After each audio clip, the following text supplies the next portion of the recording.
Mirë, rikthehemi në studio. Opozita sot Skënder ka shpallur që do e hedhë Ramën në datë 22 dhjetor, domethënë para Krishtlindjeve. Do ta rrëzoj. Para gjelit detit. Para gjelit detit do ta rrëzoj. Megjithëse sigurisht sot ajo që më bëri përshtypje është shfaqja e Argit e Berishës pas shumë kohe në një protestë të opozitës. Pra le të themi, është një lojë që vazhdon. Kjo përtej atyre 200 vetave që dalin, 200-300 vetave që dolën sot, sa ishin dhe tikut shkret. Po ideja është, ai vendimi i gjykatës kushtetuese si ti e pe dhe si e shikon në këtë përplasje? Unë e quaj përplasje. Ti kush e quan edhe luftë midis dy pushteteve në Shqipëri. Drejtësisë dhe ekzekutivit, po këtu po fuse edhe legislativi, nëse kryeministri është dhe kryetari Përgjigja parë që më vjen mend është që nëse do të kishte përplasje të këtij institucioni të paktën, kushtetueses, qeveria nuk do ta merrte atë rezultat. Kushtetuese, po them si e shikon në këtë kuadër, po them. Jo, në këtë kuadër unë e shoh kështu që me vendimin e kushtetueses është shpëtuar një përplasje pushtetesh që do të ishte shumë e rrezikshme. Do të ishte një përplasje e cila teorikisht mund të çonte që drejtësia një nga një të merrte gjithë anëtarët e ekzekutivit, po them, ose gjysmën e tyre, ose çerekun, ose sado që të ishin, nuk ka rëndësi shifra, rëndësi ka parimi, dhe të bënte pra ç'të donte dhe të mos ia linte në dorë pikës fokale që ka dhe pikën e gravitacionit të shtetit, që është parlamenti. Ne jemi republikë parlamentare. Të gjitha institucionet dalin nga parlamenti. Dhe si tillë, unë mendoj që qëndrimi i Ramës ka qenë sa në interesin e tij vetjak që të mos shihte tavolinën e ministrave Tit Kurrej, sepse po u hap një deriçk, pastaj futet ujë dhe jo, po ata tre mosha që thot ai deri në gjithë po i shkonin. Po pra, ishin dhe janë shumë afër faktikisht. Por nga ana tjetër, aspekti parimor, për mendimin tim, i asaj që Rama kërkoi është që pushtetet bëjnë mirë të mos i shkelin këmbën njëra tjetrës. Me ose pa patllake të sillen sipas linjave të ligjit, ku një i zgjedhur mund të zgjidhet, po themi, vetëm nga institucioni që e ka zgjedhur.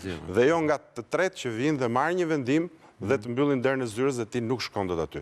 Natyrisht, kjo është një substancë juridike e cila është shumë e debatueshme, sepse ka, me sa duket, edhe përplasje ligjore dhe nenesh, cilat si zakonisht ne kemi ose vakume ose përplasje ligjesh me njëri tjetër, dhe procedurat përpasoj pastaj pasojnë dhe ato që t'jenë të përplasura mes tyre dhe s'dihet se kush ka drejt, por gjykata kushtetuese hyri për mendimin tim me drejt, me atë votim, duke i dhënë kohës për të parë të paktën për momentin se si do të menaxhohet në substancë kjo materie, pra kjo dosje që është vërtet është e debatueshme, dhe që për momentin Zoja Balluku kthehet në detyrë dhe që është, mendoj unë, një zhbllokim i nevojshëm dhe i dobishëm që të mos kishim edhe atë luftën verbale që pam më vonë të kryeministrit me BKH-n dhe që realisht nuk është e bukur edhe në aspektin publik. Karamuça, bëri përshtypje votimi kushtetuese? Jo.